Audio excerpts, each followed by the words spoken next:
Shalom, shalom. So this your brother Mashada Menace. Welcome back to BBS, by Yatham Broadcast Services.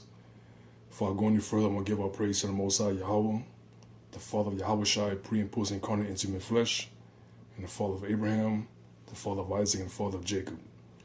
I want to make this video as quick and thorough as I can. This month is Hurricane Katrina month, and every day as a New Orleanian and as a Hebrew Israelite, I get disturbed, man, because we know what these devils is doing. What they're doing is, cause see, COVID-19, this COVID-19 bullshit is a perfect way to circumvent, to supersede that this is Katrina month. And August 29th is going to be the 15th year anniversary of what happened with Hurricane Katrina in the Gulf Coast. So what happens is, like I said, nobody's talking about it. You know, CNN, Fox News, nobody's talking about Katrina. And the reason why they're not talking about Katrina, because Katrina is a cataclysmic disaster that affected a great insurmountable amount of black people. Now, it affected some white people too, but you're talking about a microscopic estimation of white people that it affected. It really affected black people. And Hurricane Katrina became such a very, very historic and paramount event, to a point where, you know, even season 2 of Luke Cage, like towards the very end of the season, Mariah, played by Alfre Woodard, she used Hurricane Katrina as an example that if she's not back on the streets as a New York City councilwoman, then there's going to be a barrage of criminal activity that's going to flood through the streets of Harlem. You understand? And many of the innocent civilians is going to have to evacuate because the flood is so paramount and so preeminent, so to speak. Preeminent means big in this case. And I remember that the female judge on that particular program, she was saying some shit like, I find your Hurricane Katrina reference to be very offensive because my people suffer from Louisiana too. So, and this was in 2018. So this is 2020. So you would think there would be a 15-year anniversary of Hurricane Katrina, as far as, you know, making a great public acknowledgement of it. But unfortunately, that hasn't been the case. You see what I'm saying? And like I said, COVID-19, man, is the perfect excuse for them to not acknowledge what happened to black people that didn't just affect black people from New Orleans, but affected black people in the Gulf Coast, Louisiana, Mississippi, and Alabama. Not to mention parts of Texas like Galveston and Houston, not to mention parts of Florida, because people forget about Hurricane Wilma and Hurricane Rita. I believe Rita came before Wilma. So you had Hurricane Katrina, Rita, and Wilma. You understand? And they also don't want to talk about the fact that levees and the industrial canal and the lower ninth ward, it was destroyed. It was purposely destroyed. You understand? And that's what caused 80% of New Orleans to be inundated and submerged with waters. You see what I'm saying? There was no way that it rained, there were torrents of rain,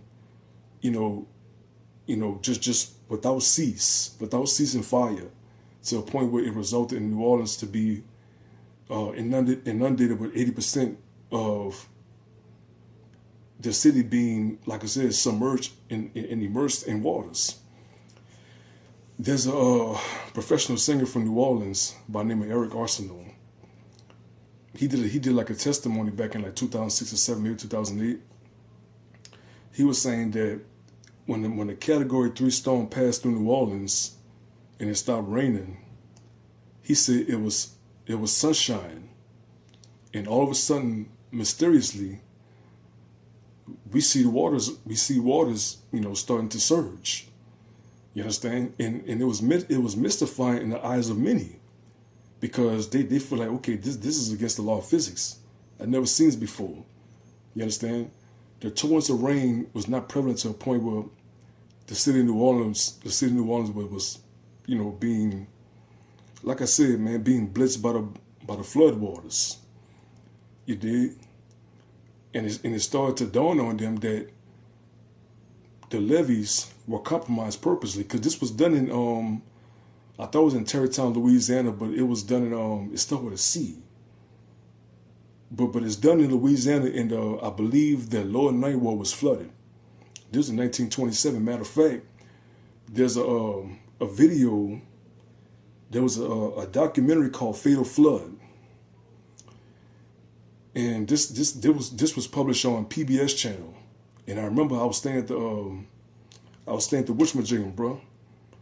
I was staying at the Quality Inn Hotel in Irving, Texas. And I saw it, my mama saw it, my auntie saw it, my sister saw it, and my cousin saw it. They showed a scene of these devils actually blowing up the levees. You understand? They're blowing up the levees in what they call the Mississippi River, River levees. And, you know, you see it being done. They use a TNT, you understand? They use a TNT and they blew it up. So when we finally settled down and finally got a place and had a place to stay, we anticipated on this coming on again, and when it did, they cut out that particular scene where they actually blew up the levees. You understand? Because they didn't want to give away that history have resurfaced and disseminated itself. You see what I'm saying? History have come full circle.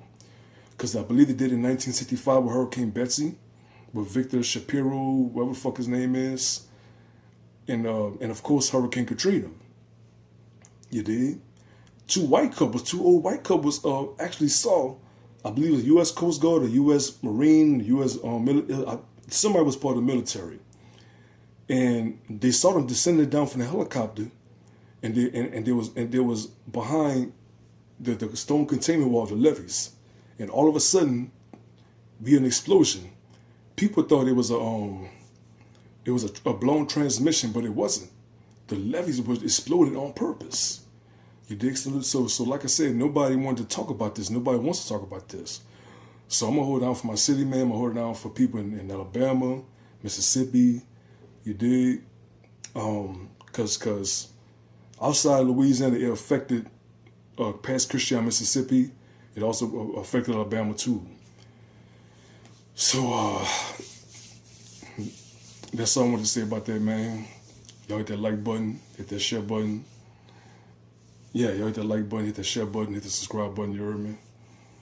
And like I said, man, just raise awareness about this, bro, because this is Black history, actually. And they're trying to distort Black history. So once again, y'all hit that like button, share button, hit the subscribe button. You did. This your Rama Shada Menace. Shalom Alaikum. Peace be unto you. And I'm out.